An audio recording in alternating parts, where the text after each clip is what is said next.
Knowing how your turnout gear works is critical. Most of us don't know. Energy flows from high to low. As you are in a higher temperature than you, your gear protects you by absorbing energy. As your gear absorbs that energy, it keeps it from getting to your skin, which is here. But it can only absorb so much energy until it starts passing from a high temperature to a low temperature. Great example. Let's go back to our recruit academy. I think it's very important that your recruits feel a level of heat for the first time in a controlled environment than for the first time them feeling heat at a fire incident. I think we can all probably agree with that. Does that mean we should put them in the room and cook the crap out of them? Absolutely not. But if you actually want them to feel some heat, the way to do it is not during your typical fire attack evolution. Put yourself, how many of you are, we call them stokers in Maryland. How many people work in your burn buildings lighting the fires, keeping the fires going during the training exercise? A lot of you, right? So you're going to know exactly what I'm talking about. You're in the burn building. You're trying to make the most realistic conditions that you can possibly make based on the limitations that you have, depending on whatever your training facility says those limitations are. You want to make it realistic. You want to make a badass fire. Get your pallets going on there. Add a couple more pallets, maybe throw some hay on. You're trying to get it to its absolute peak, and then you're going to call the students to come in. Before those students come in, every little bit of fuel you add on there, you are cooking. You're starting to get bee stings. You're feeling really hot. Maybe you've got to go out of the room, get behind a wall, kind of shake it out a little bit, try and center yourself in your gear so you got more air gaps. Buy yourself a little bit of time. Then you go around. Then you start feeling like you're burning again. That's because you're getting hit with radiant energy. Your gear is full of energy, and it's every little bit is passing through to your skin. You get it to the point where you're ready. You call those students in. Students are outside. They've got cool gear. No energy in it whatsoever. They come in. You got them on the hose line. Probably 7 of them on the hose line because that's realistic, but you got 50 students you got to get through in 3 evolutions. So you get them in there, you pack them all in the fire room because clearly that's what you want them doing too. You want them getting right on top of the fire before you open your nozzle and do anything about it. Sending the wrong messages again. You get them in the fire room. They go ahead, they apply some water, but not too much water because if they put the fire out, they just ruin the stoker's day. And he's going to get really pissed off because that bed of coals goes away and he doesn't have anything to throw pallets on. You all know what I'm talking about. Students put the fire out. Students go outside. The stoker's feeling good about himself. I just showed those new guys what this is all about. Students go outside. They start talking to each other. They're pumped up. This is exciting as hell for them. This is as real of a fire as they've been to. Do you feel much heat? Man, they keep talking about how fire is so hot and things like that. Do you feel much heat? No, not really. Did you? No? Man, I was even on the nozzle. I was like 6 feet from it. I didn't feel that there wasn't a lot of heat. Why is that? Because their gear did exactly what it's supposed to do. It stored some energy. They were only in there for a short duration of time. None of it passed through to their skin.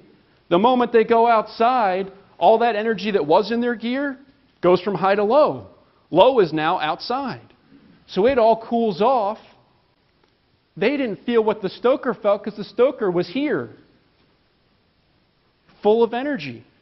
So if you really want those students to experience that, it's a matter of time. Not how big the fire is at any given time, but how long they're exposed to a higher energy environment so that heat has the time to make it through their gear so they begin to feel it.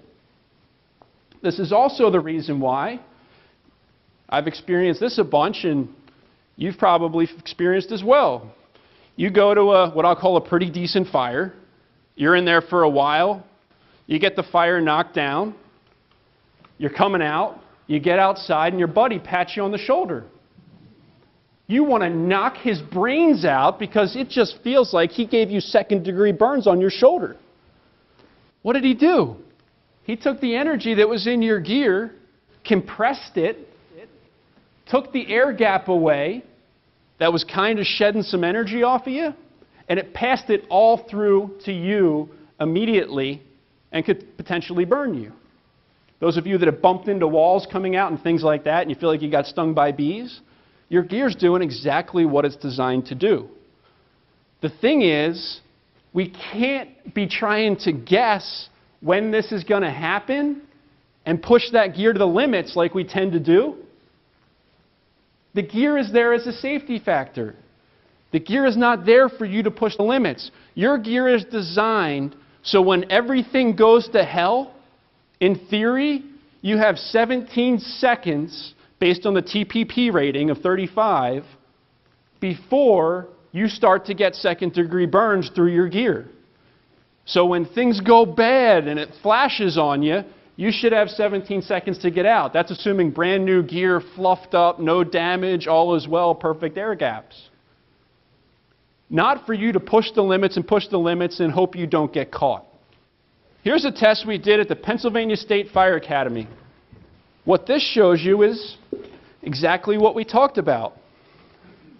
Watch the thermal imaging camera show how his gear stores energy. Every time he goes in and comes back out, he's got more energy in his gear. Shades of gray, right? He went from what was relatively cool, now his gear is storing all kinds of energy every time they expose themselves to a higher heat environment. And the thermal imaging camera will show you that. Now this is a really serious issue because this exact basement in this exact training academy claimed the life of a firefighter. During a training exercise where they were training trainers. It was the last burn of the day. Got to make it good, right? It's the last one. Add a few extra pallets to that fire.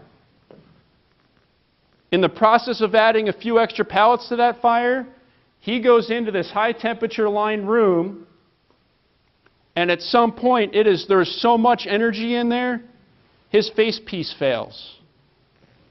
His face piece fails, he starts to burn up, he scrambles, he tries to make it back to the door. This is all during an evolution where the students come down the basement, they start flowing water on the fire, they come across the instructor that is burned to death. They think they're just messing with them. Oh, look, they put a dummy here. They grab him. They start dragging him out. It wasn't until they started to get him outside that they realized it was one of their instructors. It was a real person, and he was missing his face. At a training fire. Serious stuff.